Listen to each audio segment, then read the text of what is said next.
భారత్ అలాగే ఆస్ట్రేలియా జట్ల మధ్య ఇంకొక 2 రోజుల్లో మొదటి టెస్ట్ మ్యాచ్ ప్రారంభం కాబోతోంది.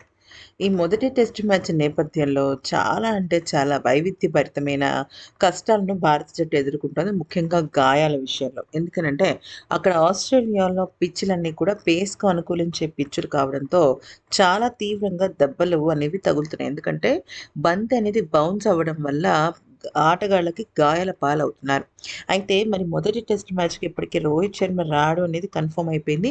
మిగిలిన ఆటగాళ్ళకి ముఖ్యంగా శుభ్‌మన్ గిల్‌కి గాయం అవ్వడం కానీ, లేకపోతే ఆ తర్వాత జైస్వాల్‌కి ప్రాక్టీస్‌లో గాయం అవ్వడం గానీ, ఇవన్నీ గనక చూసుకుంటున్నట్టయితే బెంచ్ పవర్ పెంచాల్సిన అవసరం ఎంతైనా ఉంది. అందుకనే ఈ నిన్నటి నుంచి కూడా భారత జట్టు తన ఒక ప్రాక్టీస్ సెషన్స్‌లో యువ ఆటగాళ్ళందరినీ రంగంలోకి దింపింది. ఈ క్రమంలో గనుక చూసుకున్నట్టయితే రిషబ్ పంత్‌తో పాటుగా సర్ఫరాజ్ ఖాన్ ఇద్దరు కూడా అద్దరగొట్టే డబుల్ సెంచరీ భాగస్వామ్యం నెలకొల్పారు.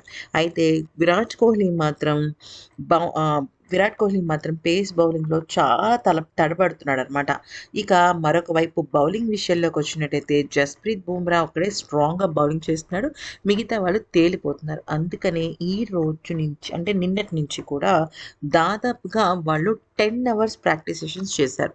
అయితే ఫిట్‌నెస్ కండిషనింగ్ కాకుండా 10 అవర్స్ ప్రాక్టీస్ అనమాట. ఫిట్‌నెస్ కండిషనింగ్ ఎందుకంటే గాయాల బెడద అవుతున్నప్పుడు ఖచ్చితంగా వాళ్ళకి రిలాక్సేషన్ కావాలి కాబట్టి ఆ రకంగా.